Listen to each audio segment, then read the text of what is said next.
Hello and welcome or welcome back. I'm Bo and I am budgeting with Win using a joint budget but separate bank accounts. And we are on a little journey here.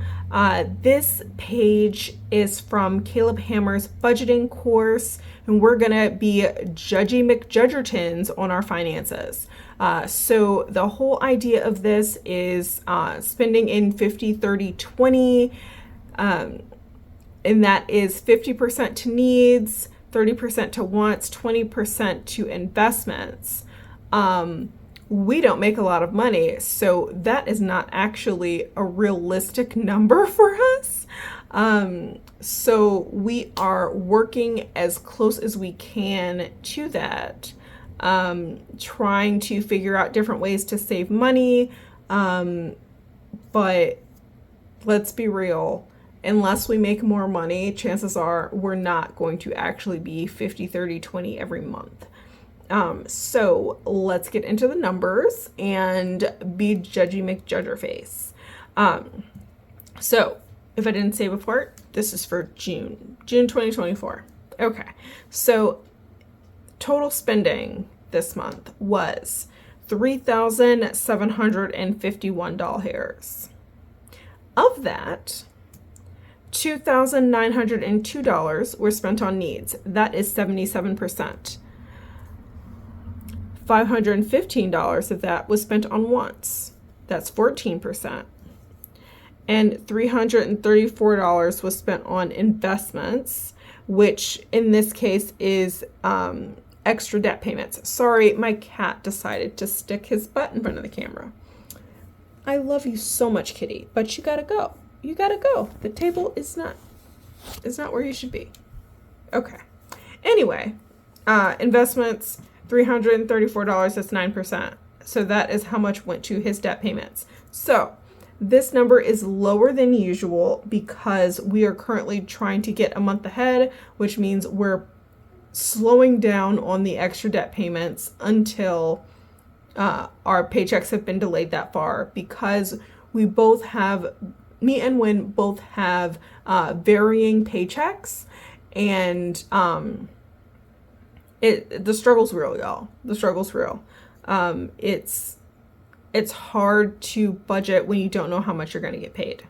And Win's paychecks have varied from like $1,000 to $2,200 and anywhere in between. It's wild, and we'd much rather use the real numbers. So we're trying to delay our paychecks by a month so that we can always have real numbers for the monthly budgets. Now, this is June 2024, and since we're only 3 minutes in, I am going to have us be Judgy McJudgerface on our first 6 months as well. So instead of just doing the kitty, I love you, Scoot.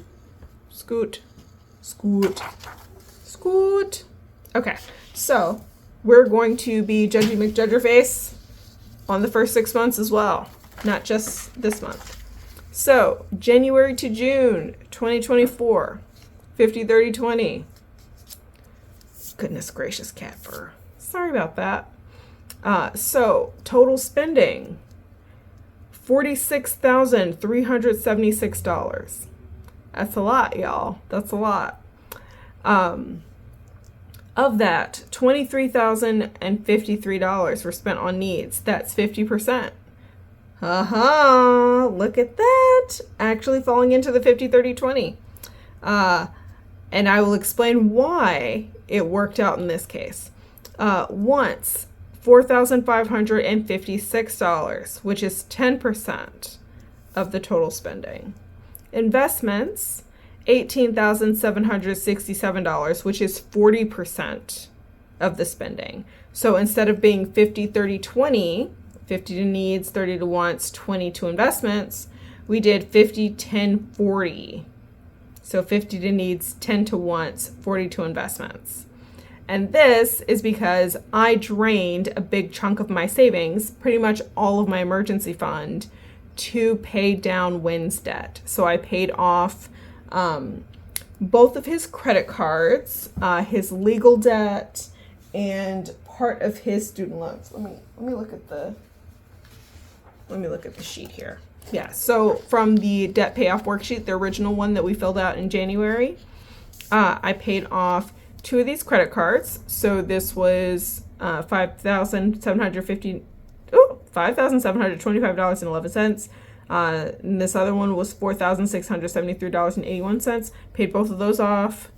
And I paid off this legal bill, which was originally $3,905.45, but I only paid $2,500 because they were willing to settle the debt. So I paid those off in their entirety, so we would save more money in the long run. And because of that, that actually put our needs at 50%.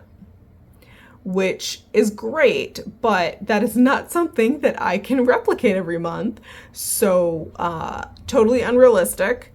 I like the guideline of the 50-30-20. I like to get as close as I can to the 50-30-20.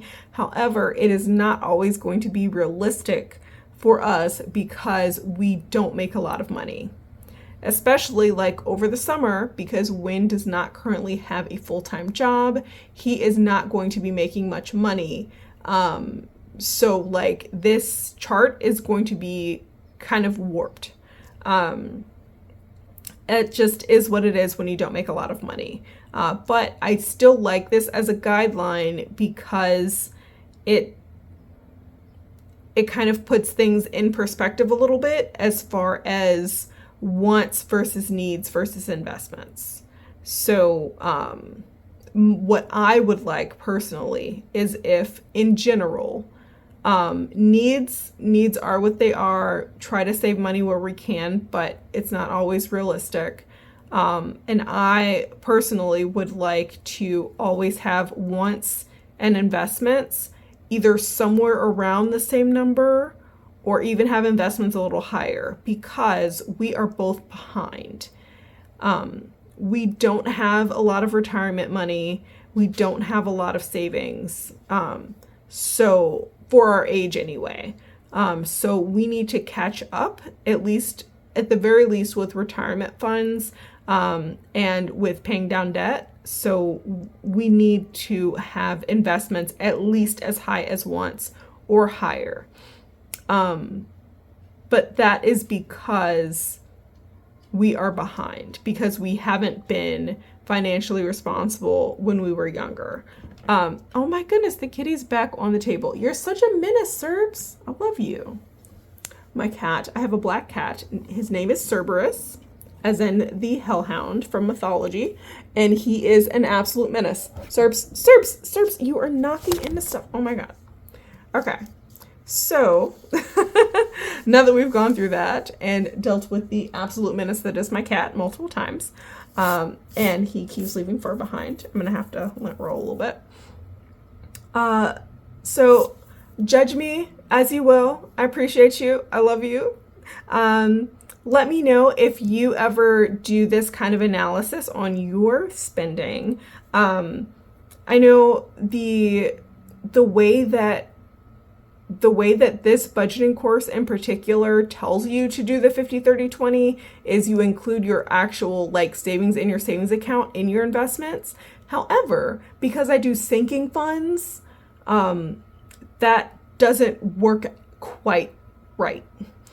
So the numbers would be warped because what's in my savings account is actually money that's meant to be spent, except for my emergency fund. But that isn't even half of what my savings are, because I have sinking funds for like maintenance and subscriptions and stuff like that. So in order to be more accurate, I decided to do actual spending and not saving and spending. You absolute menace.